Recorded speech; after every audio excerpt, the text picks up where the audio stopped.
Hello and welcome to the Russia Question. My name is Michael Ossorgin. I'm the director of the Russian program at Fordham University and host of the Russia Question. This webinar is one of the many initiatives of the Orthodox Christian Studies Center at Fordham University. The Fordham Center facilitates, funds, and publishes scholarship on the Orthodox Christian world broadly understood. To learn more about the center, its initiatives, or publications, please visit the website at fordham.edu/orthodoxy.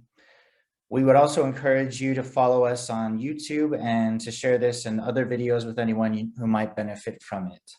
I'm very pleased to welcome Dmitry Bykov, who is a Russian dissident and one of the most recognized modern Russian writers, poets, and critics, just to name a few of the hats he wears. He's the author of more than 80 books and an extremely important voice of opposition to the current regime in Russia. He's currently a visiting critic at Cornell University. Dmitry, welcome. Welcome to the Russia Question. Thank you so much, dear friends. I propose you the following format. I'll begin with a short report I prepared especially for this meeting. As Nabokov said about himself, I'm a great thinker, a delicious writer, and a poor speaker. As well known from Pushkin, we dislike Russian speech without grammar mistakes, and so my English speech will be full of them, just to please you, the pleasant feeling of your adultery. So I'll try to begin with my childish English. Then we'll discuss, I think, the future of Russian literature, because sure, the discussion is the only possible format to speak about everything Russian. All Russian is so doubtful, so mystical.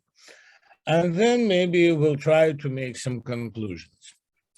As well know from our personal experience, war doesn't create new human qualities, but only reveals somehow existing ones. The fact that Russian culture has become the subject of numerous discussions today about the prospect of its abolition or prohibition or cancellation has only revealed its deep inner property, a close connection with the mechanism of cancellation, and if you will, a certain painful concentration or kind of obsession with the problem of censorship. No one in the world has yet thought to cancel it globally, that is at least the Russian classics. But it is already canceling itself with all the might and power. It's proposed to prohibit the sale and in the nearest future, the publication of the books of my numerous colleagues, including myself. It's not because these books have become worse or have changed in any way, but because we have exposed and demonstrated our betrayal nature by refusing to support Russian aggression in Ukraine. All performances of oppositionists who were previously harassed but now are directly deprived by the opportunity to work are prohibited. The last three professional media outlets were destroyed. The only radio station, the Echo of Moscow, the last TV channel, Dozht, Rain, and the only surviving newspaper, Novaya Gazeta. The abolition of Russian culture is observed in the cinema, where the state drastically refuses to sponsor all independent artists, not to mention oppositional ones. In the theater, the best directors like Dmitry Krymov or Vladimir Mirzoev are forced to stay abroad, where they are invited to stage their performances. The state of Russian television, which has become a veritable factory of madness, is painful to recall once again. The idea of censorship or state permission or to exist accompanies the entire history of Russian culture, which has always existed on the verge of abolition. Freedom having come politically, abolished it economically. Russian culture always survives in spite of the ban, and is hardly imaginable without it. Regardless of whether it will be banned in the West, it's already more than half banned in Russia, because the number of talented authors working on the side of regime traditionally tends to zero. As for the ban or the end of Russian culture proper, this question, of course, is not as funny and naive as it seems. In a certain sense, alas, we do have to talk about the end of a rather long period of Russian history and Russian culture, with its specific features, is really coming to an end. We just need to finally explain to ourselves and others what we mean by the concept of Russian. This is a very specific and painful phenomenon, similar to the flower of an ugly cactus or the parapsychological abilities of a disabled person, such as those shown in the epilogue of the famous Stalker by Tarkovsky. Poetry is the strong hands of the lame, wrote Nikolai Glaskov, a classic Russian fool. Russian culture is something like hamburgers in a whale's stomach. It smells amazing, but it itself is a sign of illness, of a pathology. Russian culture is a bizarre sort of a diseased tree, a delightful water lily in a deadly swamp overflowing with gases, a colorful butterfly fluttering over a sea of sewage. The only problem is that this butterfly is not possible anywhere else but in the swamp or the stinking sea. It's a product of its own ugly environment. The culture of Russian immigration is a shoot from the same tree. Please note that I will not give you an exhaustive and completely objective definition of Russian culture.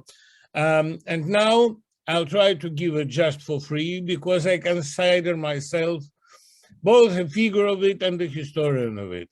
This is an object of my own personal observation. Russian culture is a set of works formed around the artificial opposition of mutually conditioned and mutually connected things. Russian culture has always explored artificial problems. These problems are imposed on a sick society that, from the point of view of common sense, cannot or must not exist at all. The basis of this society is an unlimited state violence, total fear of power, tabooing of most important issues, and sacralization of most abstract concepts. Such concepts as homeland, people, and power are not open for discussion. The outside world is so different from Russia that it considered hostile to it regardless of its true attitude towards Russia. The gap between the Russian, the ugly archaic conditions of life and the rest of humanity is really so deep that the gap between the poor and rich parts of the population, for example, seems almost invisible against its background. Abyss that separates the people from the government is generally indistinguishable against the background of difference between Russia and the West. And therefore, neither social discord nor despotism becomes ground for rebellion. The Russian revolt is generally akin to a natural phenomenon and is not related to specific historical circumstances. It's like a flute, and its risk is as inherent in the very structure of the Russian state as the risk of flood in the geographical location of St. Petersburg. This ugly state is ending today for two reasons. The world can no longer tolerate it because in the terminal stage of its development, it degrades and becomes even dangerous for others. At the same time, due to its degradation, it has no abilities longer to govern, to ensure its own functioning. For external and internal reasons, the bearer of Russian culture, the state that generates all these complex artificial problems, is beginning to transform into something else, something more compact before our eyes. The reason why these states always opposes each other's mutually dependent relations is pretty simple. These artificial problems are necessary for the state and authorities in order to distract society from real development. The society should be divided by artificial reasons, because the Roman idea to devise and to govern is very actual in modern Russia. The main tactic of the state in Russia is to oppose the real and living interests of humanity to all sorts of dangerous or often murderous abstractions and positions. The main problem of Russia is that due to the cyclical nature of its development, it has been stewing in the cauldron of classicism for the 6th century in a row. The main problem of Russian culture is the juxtaposition of living life and murderous ideas, like the people, the motherland, the state, and national values interests. The juxtaposition of duty and feeling, which was fueled the century of classicist art, remains unresolved in Russia and indeed insoluble, because the state is by definition inhuman and simply will not survive any transformation, even the peaceful one. In other words, draining the Russian swamp is not a problem at all, but then water lilies and butterflies will disappear forever. The Russian consciousness is ready to put up with anything except the loss of national exclusivity. I would venture to say that this feeling of self-intoxication or self-admiration for one's own exclusivity is a kind of the self-respect of convicts described by Dostoevsky in Notes from the Dead House. The self-respect of prisoners, of exiles. It is no wonder that this sense of national exclusivity is nurtured by all the Russian governments, which is mainly engaged in taking and appropriating everything. In the conditions of cyclical development, when Russian history repeats the same stage, revolution, frost, thaw, stagnation, such a repetition of situations led to a monotony of conflicts, of which there were only 3 types in all Russian culture. Here, as you like, you will now particularly develop with interpretations, and therefore Russian humanitarian thought, which I belong to, did not spoil the reader with ingenuity. True, the ideological grip sometimes loosened, and then it produced such miracles of intellectual life like structuralism, for example, which was born in Russia, I should mention. But usually it was limited to a rather primitive sociologism or even Marxist determinism. The first type of conflict, I'm in habit of enumerating everything by points like a typical school teacher. The first type of conflict is between patriotic or state necessity and humanity itself. There is a conflict between the mother or wife who doesn't want to give the last son to the state and the authorities who imperatively demand the maximum number of deaths from their subjects. This is a conflict between a civil conscience that demands action and a conformism that calls for sitting still. This is a contradiction between the poetry of civil resistance, which has lost its lyrical pathos, and the actual lyrics, which is considered as escapism and almost as betrayal of civil virtues. Treachery is generally a favorite word in Russia, and since anyone alive who has not yet come to a perfect state of death looks like a traitor to the fallen heroes. The second type of conflict is between a strong woman and a weak man. A woman who is not embedded in the social paradigm, who is deprived of basic civil rights and is not able to realize herself professionally, is more free and limited by fewer prohibitions, and therefore she is brave in love, radical in politics, and something revolutionary in her, infidelity. This is the conflict between Anna Karenina, who embodies vitality, and her clever statesman husband.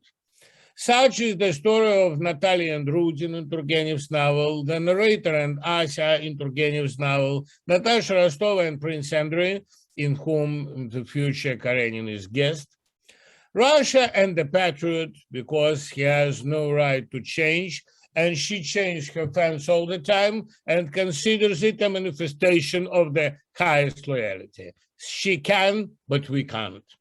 I must say that the same conflict is reflected in Alexander Etkin's work as the conflict of a weak man of culture and the strong woman of nature. For example, like in Andrei Bely's This Silver Bird. Finally, the third type of conflict is a duel between Superman and subhuman. Pechorin and Grushnitsky, Bazarov and Kirsanov, Laevsky and von Koren. This development of the plot is natural, since there are no mechanism for clarifying conflicts except for a duel. Russian society has no courts and no institutions at all. The court here is possible only by God, which in translation means a duel. Russian reality produces an abundance of superhumans who can withstand its oppression, and subhumans who have broken under it. Just like in Pushkin's verse, the heavy hammer, crushing glass, forges Damask. A variation of this conflict there is also a profoundly false opposition of the people and the intelligentsia. Intelligentsia like the weak man of culture, and people like the strong woman of nature. The only problem is that the optics of Russian literature with this approach completely disappears when we see a usual person. And with humanism in Russian literature, in fact, the situation is tight. A small man like Ivan Denisovich in Solzhenitsyn causes a somewhat squeamish pity. A Superman like the captain of the second rank in the same story, a somewhat humiliated horror, but you will not find a person as such, a human, not superhuman or subhuman. There is no ordinary people in Russia because in Russian climate, they can't survive. You should become the subhuman or the Superman. An ordinary person with its love, suffering personality, you can't find it in Russian literature. The psychological realism or physiological realism of Joyce and Proustian wonder of childhood memory are unthinkable. Freudian problems are not even touched, and you will find no analysis of the phenomenon of love itself, for example, of love between ordinary people, like in Judith Guest's novel. No interest on conscience, no in everyday tragedies and riots, no deep spiritual secrets. Russian people in this climate simply have nowhere to be. In this climate, either reptiles or Bigfoot survives. Undoubtedly, such a culture, even under constant pressure, is an exotic flower in the eyes, but the conflicts generated by it are of a painful, pathological nature. It's impossible to endlessly oppose law and freedom because the law is the main condition for the inviolability of freedoms. In Russia, that is not the case. It's impossible to endlessly oppose the state and humanity because the inhuman state is doomed to degenerate into a monster. And now we're seeing this evidently. It seems that everything worked out for it on the 10th attempt, and it has forgotten even the few positive skills that it needs. For example, Stalinism had them, but Putinism doesn't. Finally, the endless juxtaposition of life and death leads to disappearance of all philosophy. In Russia, indeed, the situation with philosophy is very bad. We understand it as a strict science and not religious journalism. Russian writers and most readers are possessed by a pathological fear of death, while Westerners know perfectly well that there is nothing special about death. It's a natural part of life, and the continuation of it is present in our everyday, especially intensely in adolescence and old age.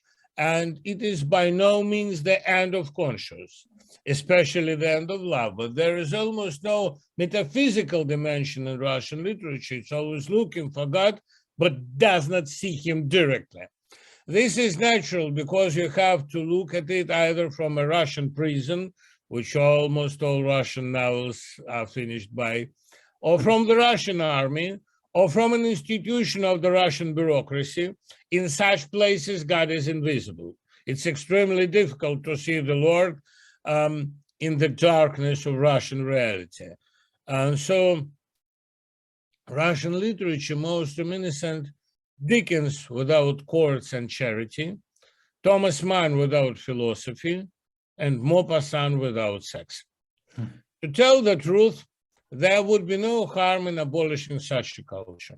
After 300 of its dominance, 100 of them in the puritanical and irreligious Soviet version, it said all its own, put all the sick problems and fixed their insolubility. As Vladimir Nabokov, one of those lucky enough to escape, wrote in The Gift, it's precisely the unsolvability of a problem that is a sign of the falsity of the conditions.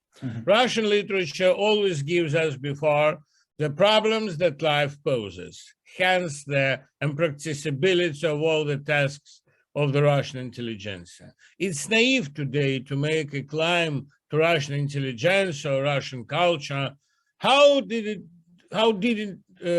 manage not to stop the war?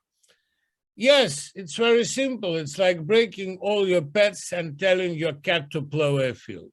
But cats do not plow. They are for something else, for beauty, miracles, and self-will. Cats are going by themselves.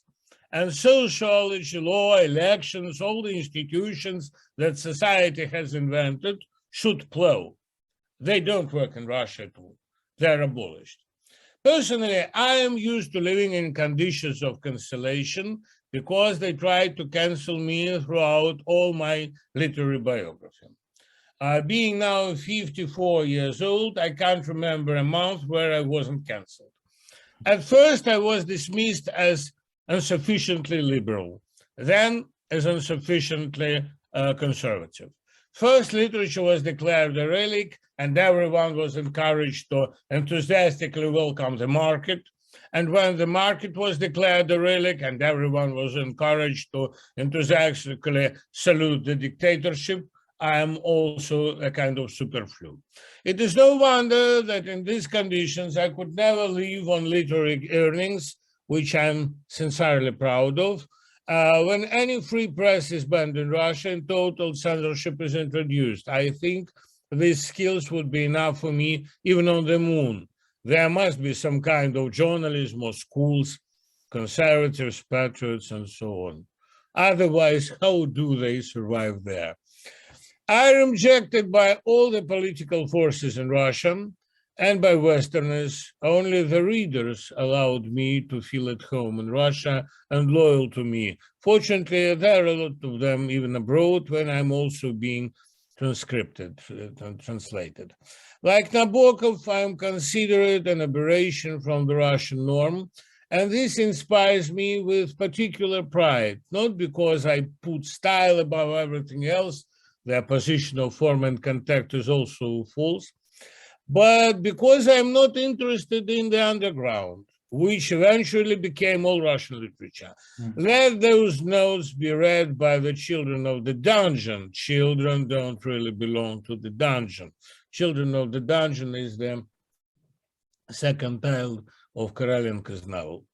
Of course, after the abolition of these profoundly artificial conditions of existence, Russian literature will experience not decline, but flourish. However, she will finally have to learn diversity, master the plot, entertainment, soberly analyze her own and the reader's subconscious. In short, learn all the experience of European modernism, which in Russia also had an underground and semi-secret character. She will have to get rid of the underground mores that are characterized by hatred of everyone for everyone, and master the normal solidarity and companionship that is characteristic of a healthy literary environment, devoid of inviolate hatred. It will have to learn exist without censorship, that is, without denunciations and state leadership. It will finally have to become international and withstand international competition. As for classical Russian literature, it will have to realize that Russian ballet, for example, with its barrack sadistic discipline, is not the only possible kind of ballet. And Russian business, with its lack of law and solidarity, is the wrong kind of business.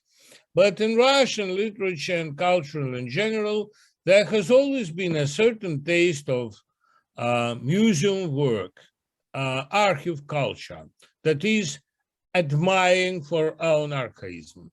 Russian literature will become a subject of museum interest, and there is nothing bad in it. Just like the fate of the Russian Empire itself, which is now coming to an end before our eyes. Believe my prophetic gift, she, like any maniac, will have another posthumous resurrection in 20 years, when on the model of Germany in 1933, she will build a combat-ready army and want to give the world her last fight. But the consequences of this last battle will be so terrifying for humanity, and after it, there would be no longer rise, and after it, Russia should begin to transform according to the world's patterns. I hope to live to see it. You know, the only consolation for old age is to repeat, I wondered. That's all I wanted to say, but I hope you will have some arguments and some maybe some ideas which are also opposing my eschatological prognosis. If you have no questions, everything is clear. Thank you. Yeah. No, I have 2 pages of notes, actually. So we'll be able to discuss a lot, but we also have 4 questions already in the Q&A. Please, at any moment, by the way, for the audience, you can just put your questions in the Q&A and we'll get to them one at a time. But first, I wanted to just a couple of quick comments that maybe you could respond to.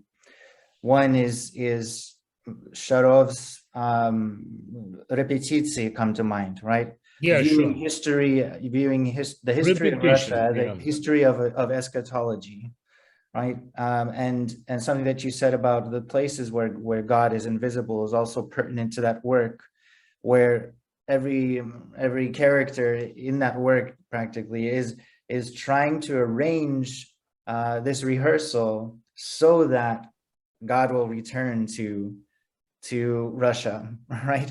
And he never does. What do you think?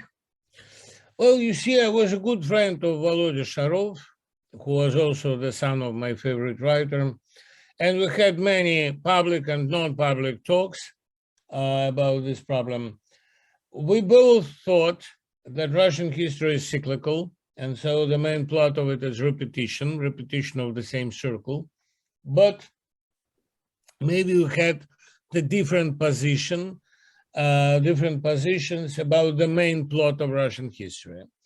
In my opinion, it's just a circle of revolutions and freezings. In his idea, the main plot of Russian culture is the so-called Raskol, or the division between the official church and non-official church, or between church and sect. For example, in his opinion, Russian state was an official church and intelligentsia was a sect. It's evident because during all my life, I was studying the history of Russian Revolution, and Volodya was teaching and learning the history of Russian Raskol, the division. That's the reason everybody sees in Russian history its own personal interest. I must say that maybe Sharov is totally right in this moment, because now we're surviving the general Raskol, the general division between Russian Orthodoxy and the world's Catholicism, for example, and even world's Christianity. Russian case of Christianity, the so-called military Christianity, is totally enemy to Christianism at all. I think the Shrine of Christ, which is built by the Minister of Defense, is the symbolism, just the symbol of Russian serving to Saturn, sorry. And this is the reason that now maybe Sharov is more right than I am, but in the end of his novel, we see the crushing of all this theater. And now where the endless line of actors is repeating the endless play. Now the play is ended because the theater is crushed in our eyes, just evidently. Maybe it's the beginning of new Russian history, but we can't predict its main plot. But I'm happy that repetitions are finally adopted and maybe abolished, because, you know, I'm sick and tired of the same stages and the same figures of Russian history.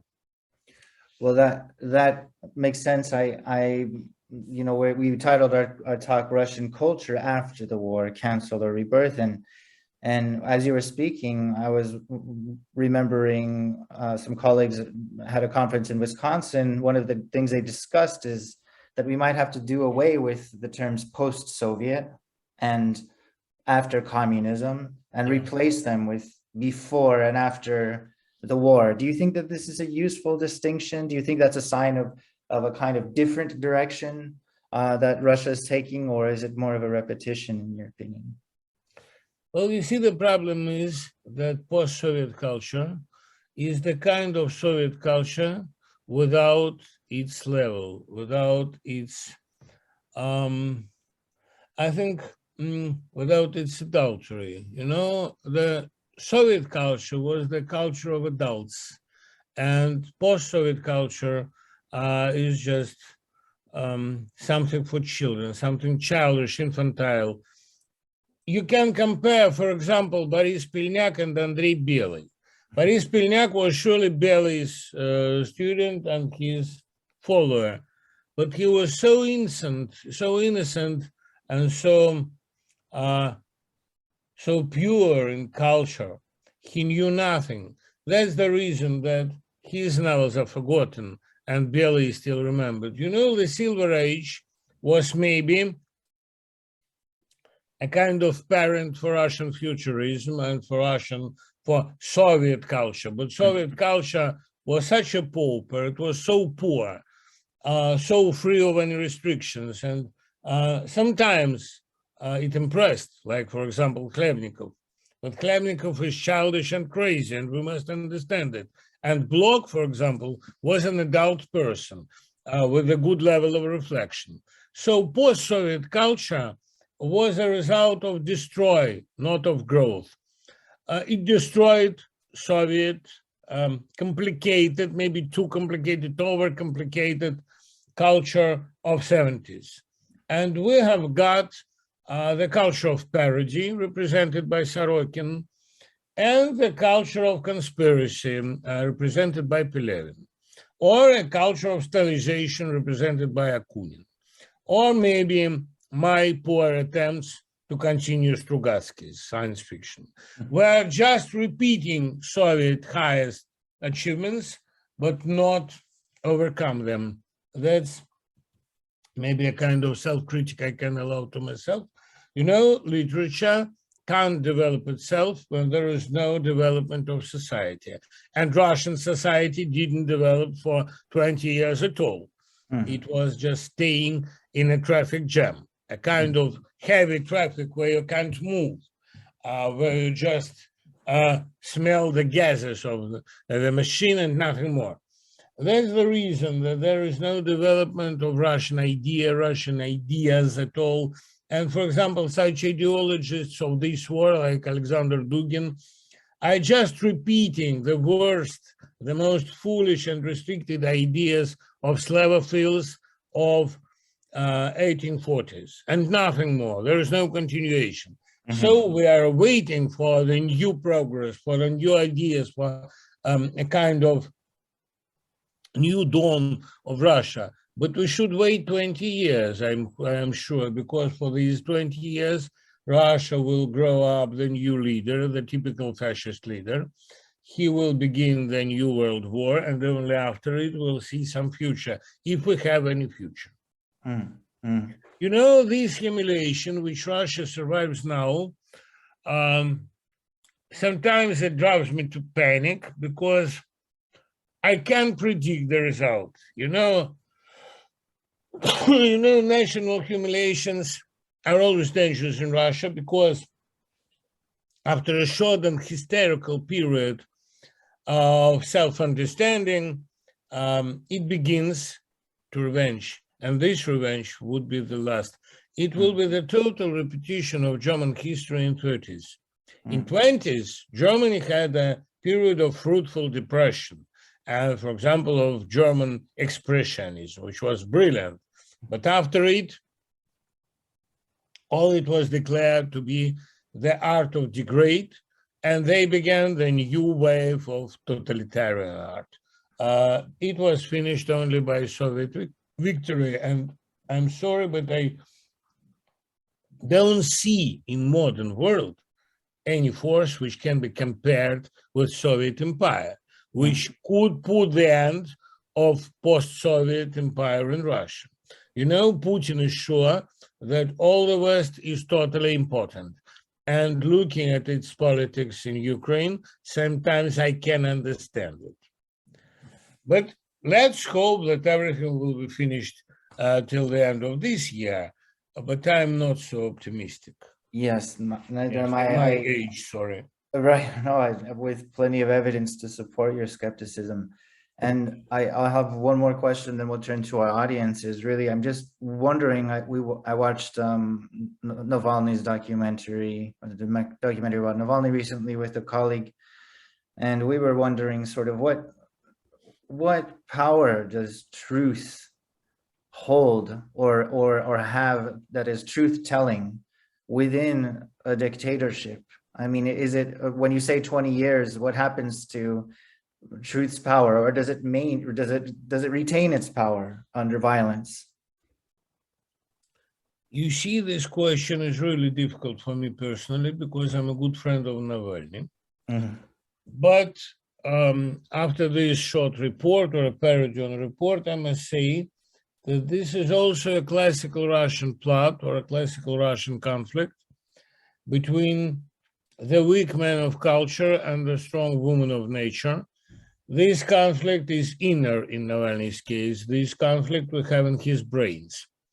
Like Leonid Andreev, Russian famous playwright, said, the specialty of our time is that outer conflicts go inside, like in Ibsen's drama. So in Navalny, we have also the weak man of culture, who is liberal, and the strong woman of nature, who is patriotic. You know that in Navalny's biography, there were periods of his tight friendship and tough friendship with the nationalists. Right. I'm sure that he has instinct of power.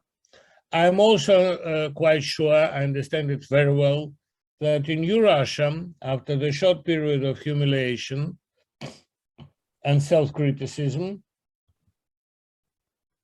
after the period of Maria Magdalena, as they call it, there would be the period of Inquisition. And maybe Navalny will lead it. Maybe Navalny will appear the same leader of nation, which also has the prison experience. I don't want to compare him with Hitler. He's not a tolerant. But one of Russian plots is that Russian reality transforms people. They are too weak to resist the pressure of the weight of a whole country. The country is too big to be liberal. And maybe if Russia wouldn't be divided into the United States of Russia, we'll get the new leadership, not Navalny, any other person, who will begin as liberal and finish like a new dictator. I'm sure that this last temptation of Russia is on our agenda for the nearest 20 years. Maybe we can avoid it, but I'm not sure. As for me, I prepare myself for the short coming home, maybe making some reports in Russia and publication of some books in Russia, and then a long, maybe even posthumous exile.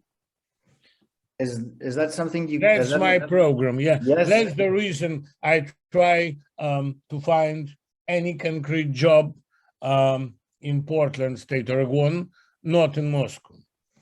Right. That makes perfect Of sense. course, I And prefer Portland for living. yes, Very uh, important. I, Okay. I would like to just, I have pages more of questions, but I would like to turn to our audience's questions. One from Alexander Arlov, who asks, "Dear Mr. Bykov, could you please comment on the Russian nationalism in relation to Dugin's appropriation of Heidegger's notion of ontological facticity? Could it be possible that Dugin's twisted, violent thought is indebted to that of Heidegger, whereas this indebtedness exposes the risks of Heidegger's oeuvre in its entirety?" Well, first of all, let's not to humiliate Heidegger by comparison with Dugin.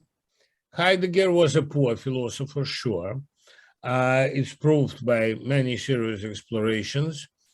You know, when Russian philosopher Bibikin was asked, is it difficult to translate Heidegger from German? He said, no, the only problem is to translate him first into German from Heideggerian. And then translation to Russia is not a problem. Yeah, it's quite right. You know, Heidegger is the great inventor of artificial words, which hide the simplest instincts.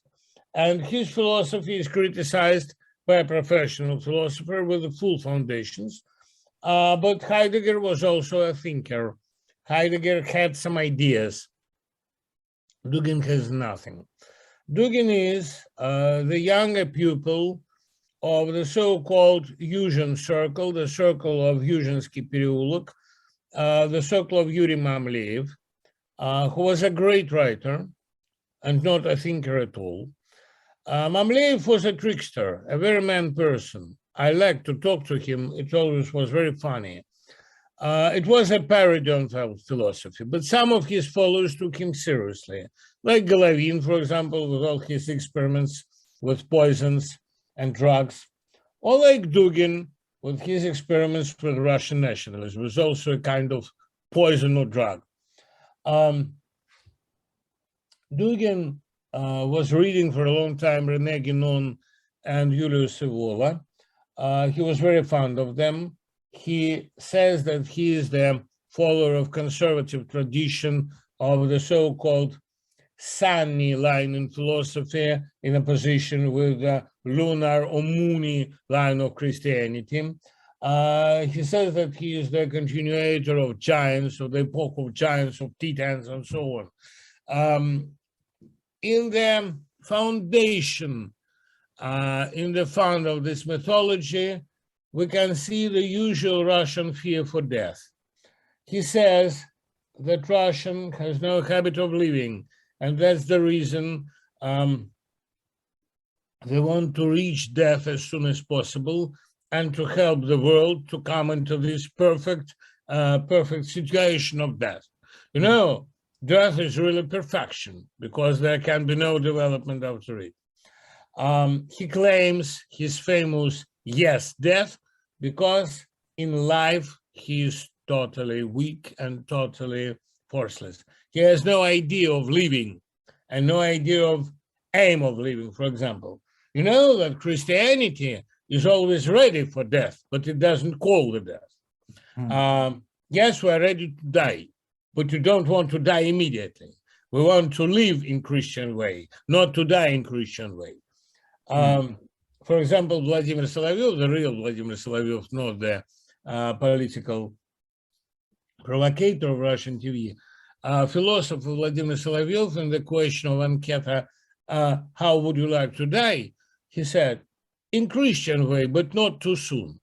That's right. Yeah, we should live, first of all. So Dugin's idea of death is, for example, one of Dugin's followers, Konstantin Krylov, told me once, Russia is a bomb which will throw into the mouth of devil. Yeah, maybe Russia is a bomb, but we shouldn't like to explode it immediately. Dugin, as I know him, is a traditional weak man of culture without any signs of this super titan, of this superhuman, which he describes. Like Nietzsche, for example, always ill and weak and always suffering from nausea, had nothing in common with the superhuman described in Zarathustra. Dugin himself never visits, for example, the scenes of war. He is not a military reporter. Limonov, for example, had any right for his idea of total and eternal war. He participated in, for example, in Serbia. You can't imagine Dugin on the theater of war, only in shelter. And that's the reason that Russian philosophy of nationalism is not popular in Russia. But maybe we get some propagandists like Arestovich, who will sometimes convince our people, because Arestovich can convince anybody in anything, that is good for them. Maybe we'll get such a talented propagandist of Dugin's idea, but I hope no. I would refuse at any case. Excellent. Our next question is from Yuri. Dear Dmitry, I'm from Washington, D.C. and Russia. In your opinion, to what extent has Russian culture and its individual representatives contributed to the formation of the modern Russian imperialism? And is it appropriate to ask this question in the sense that representatives of a particular country's culture can influence the formation of state policy? Thanks. Well, you see, contribution of Russian culture is in general not too big. 10 great novels, 100 of great verse, 5 great plays, and nothing more. Especially the contribution of Russian imperialism. The contribution of Russian imperialism in culture is really very small. There were only 2 poets who really deeply believed in the ideas of Russian imperialism. The first one was Yazykov, a comparatively weak poet of Pushkin's circle, the poet of the second row, sure, and Tyutchev, who was the poet of the first row, no doubts. But in Tyutchev's case, it was explainable. Tyutchev was a typical romantic and idealist who was really sure that the state is maybe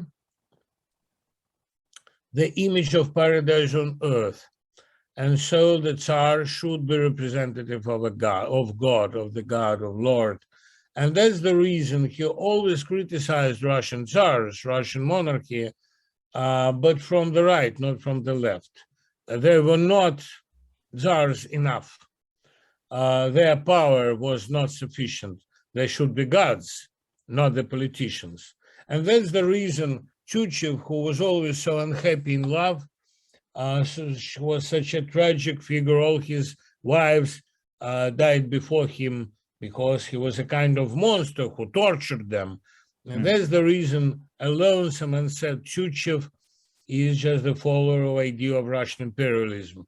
Russia is also unhappy and also lonesome and always surviving its lovers, more than this, killing its lovers, which is normal for Russia.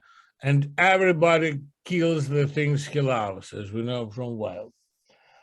So in Russian literature, there were very few truthful and sincere imperialists who wanted to get readers' love, not the love of the state and, for example, of the leader. It was also a kind of flatter for the power, nothing more.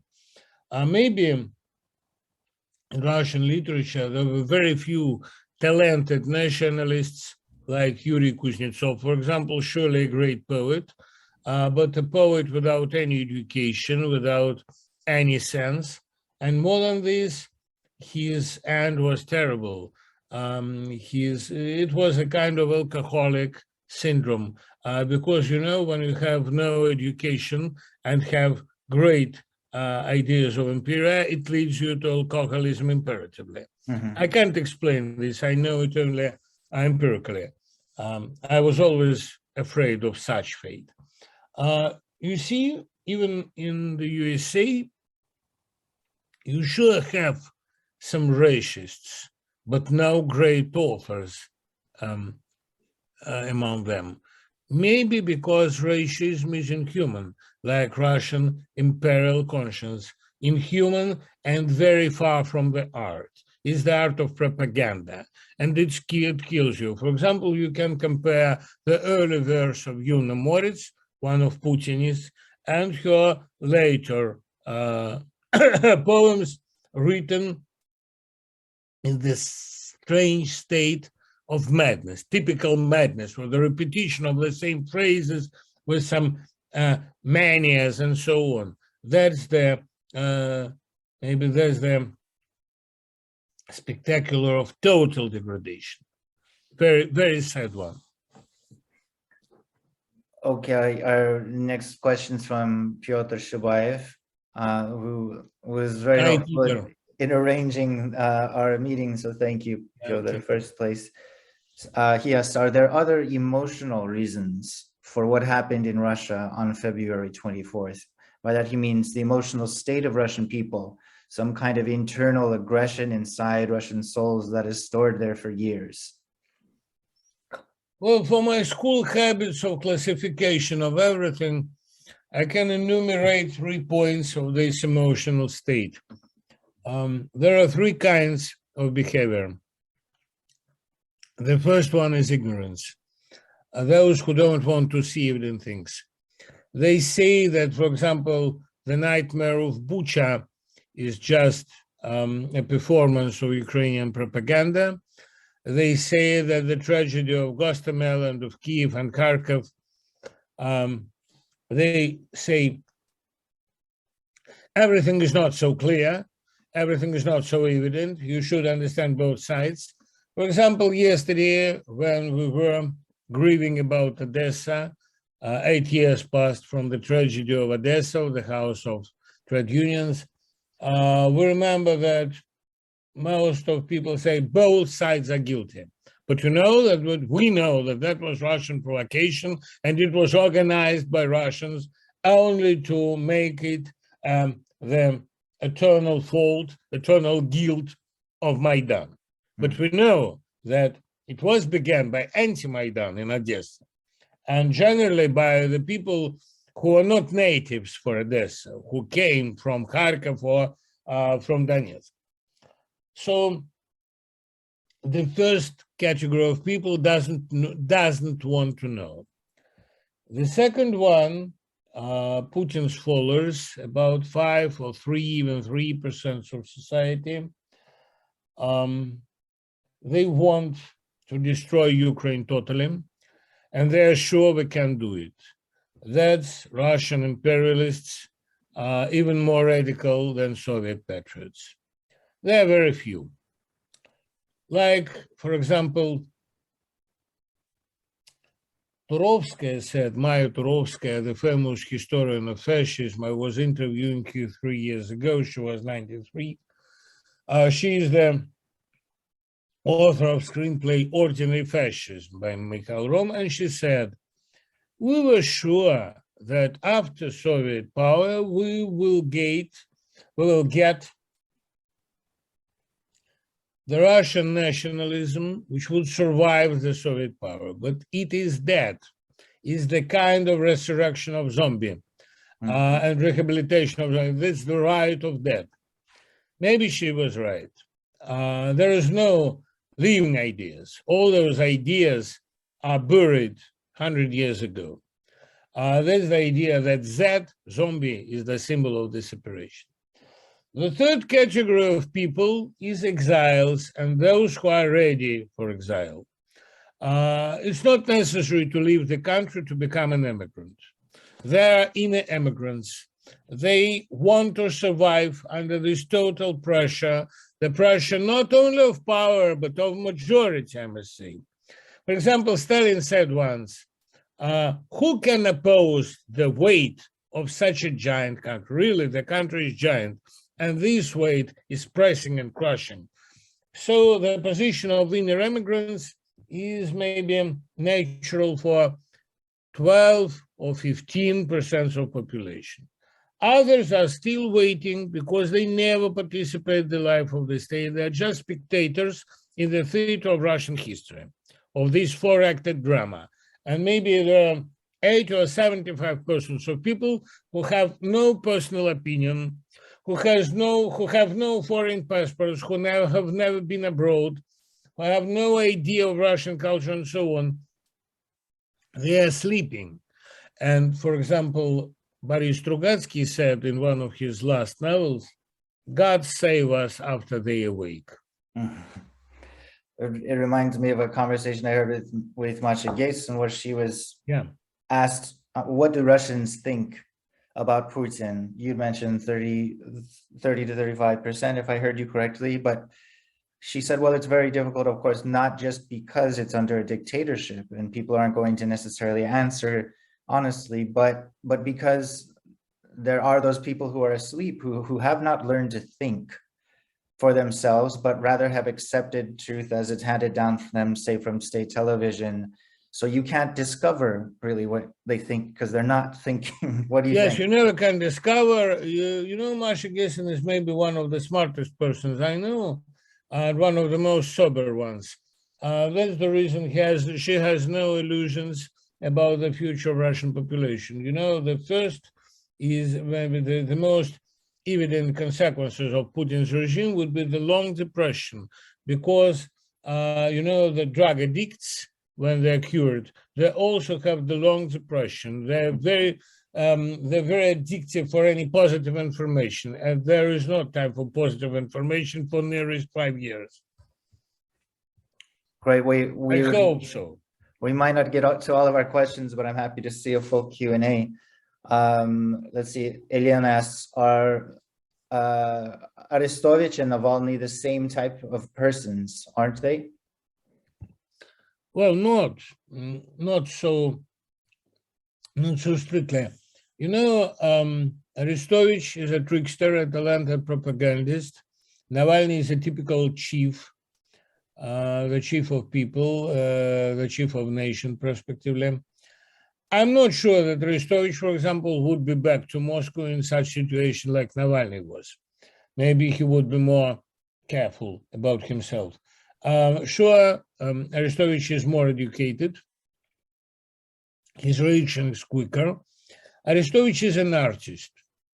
Now I hope to write Zelensky's political and artistic biography with help of Arestovich. And during the talks with him, I see he's a brilliant interpreter, the brilliant understander of Ukrainian history and psychology.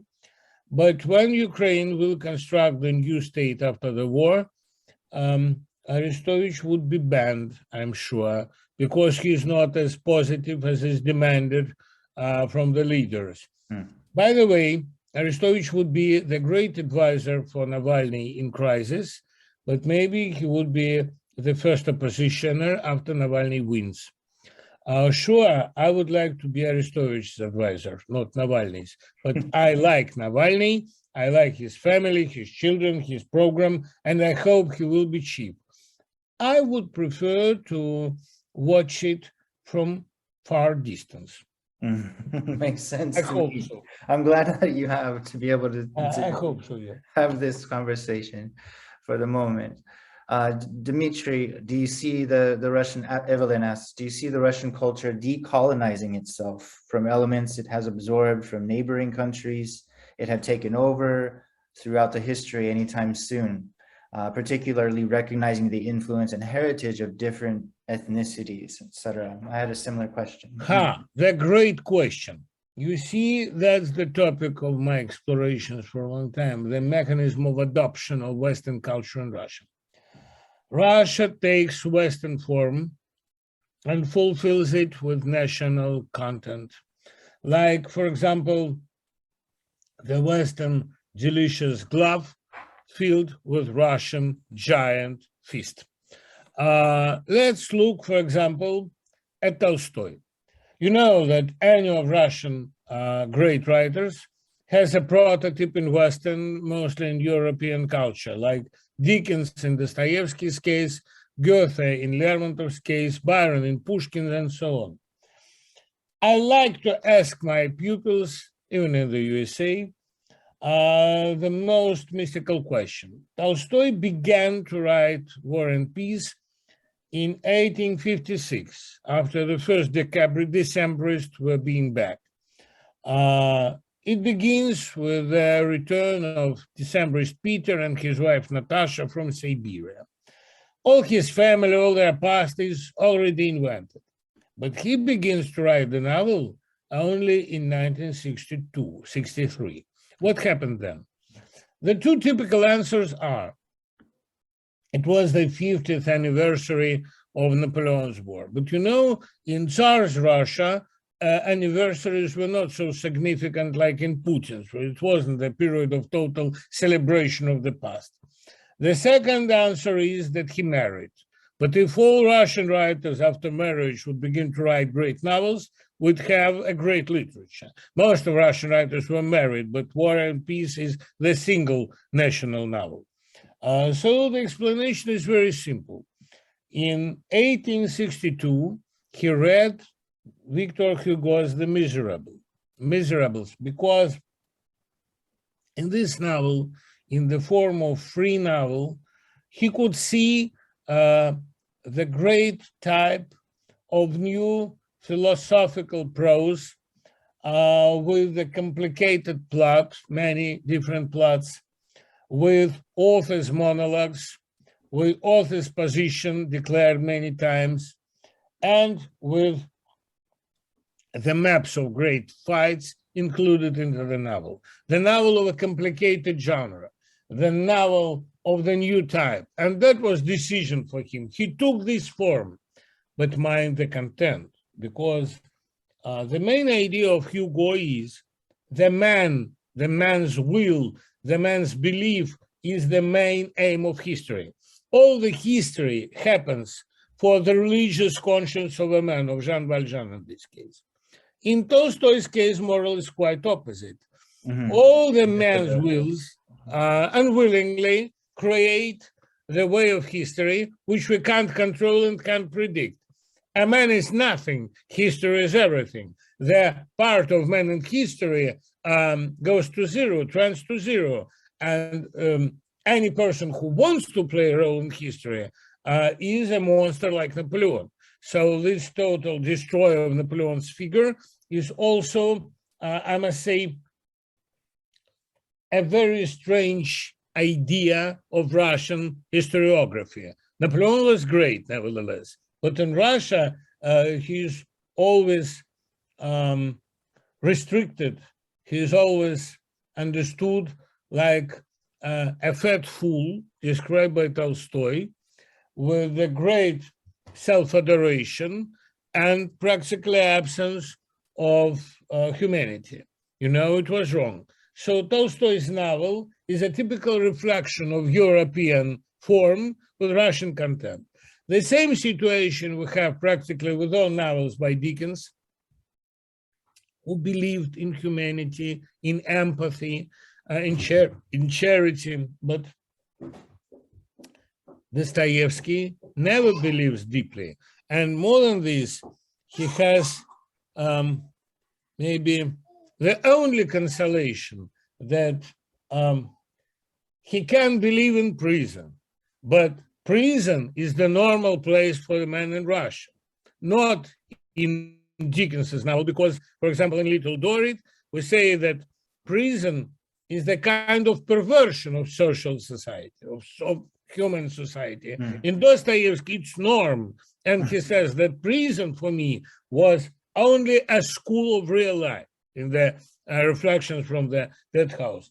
And so on. Goethe, who was parodied by Lermontov because Hero of Our Time is just a parody on Jan Werther's sufferings and so on. And we can find Werther there, his name is Werner.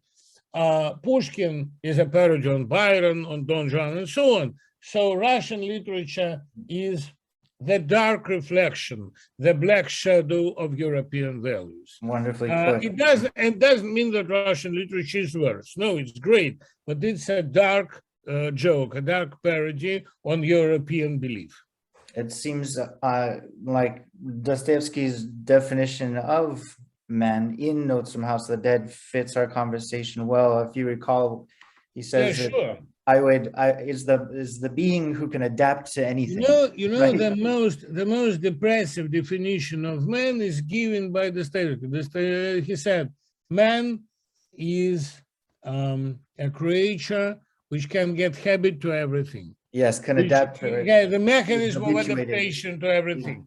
I think it's anti-human. It's not very flattering for the man. Yeah. Mm-hmm. Excellent. Well, we are already over time. I'll allow one more question. We have from Vyacheslav Karpov. Why wasn't the question of Russian culture after the war raised after the genocidal war in Chechnya or the obliteration of Aleppo? Yeah, why is our response so different to Ukraine? Sorry, I see some questions which attract me more. Sorry, sorry, Michael. For example, this question by Alexander Orlov: which role God plays in your view of conscience? If you could answer in regard to the philosophers of first Max Scheler and secondly of Vladimir Yankelevich, I would be grateful. Sorry for the. No, that's fine. You see, Alexander, you know that Yankelevich sure is great, and Max Scheler is even more great. But in Russia, we have no school of religious philosophy, and that means that in Russian mind, God plays the only role of Tsar and chief, or I should say, the prisoner's guard. You know, in Chekhov's, maybe his most popular and maybe his best novel, Palata номер 6, this hospital for med, you know, for disabled, you know, the symbol of this guard, Nikita. For example, in screen version of this novel made by Karen Shakhnazarov, Nikita has the nimb over his head. He's a kind of god. And all the action happens in monastery. That's Shakhnazarov's interpretation. I must say that belief in God in Russia is a kind of belief in any chief of all chiefs, but he is not humane. And more than this, you know, Yankelevich says that God is embodiment of values, of virtues. As Boris Grebenshchikov says, God is the best thing you can imagine. In Russia, it's not so. That's the reason Grebenshchikov is Buddhist. Maybe in Russia, belief in kind God would mean belief in weak God. God is the horrifying film director who enjoys our sufferings. The great Lars von Trier, who tortures his actors to play better. That's Russian image of God. And maybe if you read, for example, Leonid Andreev's The Life of Vasily Fivesky, the description of a biography of a priest in Russian village, you can see the comparison between God and the crazy child. Maybe this is the depth of Russian religious conscience. And, you know, maybe to console you somehow, I'll tell you a Russian anecdote, because most of Russian anecdotes are not only dark, but very funny. And more than this, very truthful. God Son, God Father, and God the Sancti Spirit are discussing how to spend vacations. God Father says, I'll go to Jews, I love them. I elected them. Spiritus Sancti says, I'll go to Rome, I like the Pope. And Christ says, I'll visit Russia, never been there. Maybe we're just awaiting of him. Yeah. Great. You know, as much as I very much did not want to end this, we need to respect our audience's time, and there are several more questions. I wish we could have got to all of them. I know everybody is tired. Yes. As for me, it's such a happiness to talk about Russia. Yes. Well, for example, why wasn't the question of Russian culture after the war raised after the genocidal war in Chechnya, yes, or the obliteration of Aleppo? We can close on you this know, one. I want to answer more strictly to describe the situation, you should have the writer there. There were no talented writers there. In Chechnya, for example, even Zakhar Prilepin wasn't presented there really, as we know now. And most of, for example, soldiers who could describe the situation in Ukraine, they're so ignorant that they hardly can write their own names. In Chechnya was the only one writer, Arkady Babchenko, and only his reflections about Chechnya were published. Maybe some publications of Anna Politkovskaya, who was a journalist there. You know, in Russia of 19th century, sometimes writers were soldiers, like, for example, Vsevolod Garshin in the war with Turkey, with Turks. But now writers don't serve in the army, mostly. Maybe because the conditions in the army are so dreadful and so dangerous for a real writer. You know, there are no military intelligentsia in Russia. Not intelligence, but intelligentsia, I mean. There are no educated persons in army. That's the reason we know nothing about Aleppo. Nothing is written. Do you read the new book of Akunin, Mir and Vayna? What's your opinion on it? That's a brilliant joke. But I am sure that serious attitude toward the war will be expressed by Akunin in his new books, because now we see such a dark reflection of Russian reality in this war that we have a new level of brevity and a new level of bravery to express it in one volume, something new. May we expect a second lecture. Thank you so much. I would be so happy. I'm really happy to meet you and to answer all the questions. If you arrange a new lecture, maybe personally, because most of the time I live in New York, I would be happy to visit you. Thank you for attention. Absolutely. Especially thank you, Mike. Thank you, dear friends. Bye. I feel the same. Thank you so much to our audience, and thank you. I hope that we do continue the conversation and arrange for a time soon. Bye, dear friends. We've filled our time limit to capacity and beyond, and there's still so much. I'm always ready and always open for all propositions. Thank you. Well, it's been an absolute pleasure to have you here. I'm going to close with quick credits to our attendees, the co-directors of the Orthodox Christian Studies Center, for providing this platform. That's George Demokopoulos and Aristotle Papanikolaou. The Associate Director, Nathaniel Wood, who is also the Managing Editor of the Study Center's publication of scholarly research called Public Orthodoxy. And special thanks to collaborators, Fordham Executive Assistant Siobhan Verleza and Catherine Mendelakis, and to Pyotr Shibaev for putting Dmitry Bykov and I in touch. Thank you all. I wish we could have more time for your questions. We do have the script. Perhaps I can send it to Dmitry and see if he's willing to entertain a few more, although he was very generous this time around. Thank you again, and have a wonderful day. And for our students, happy almost summer.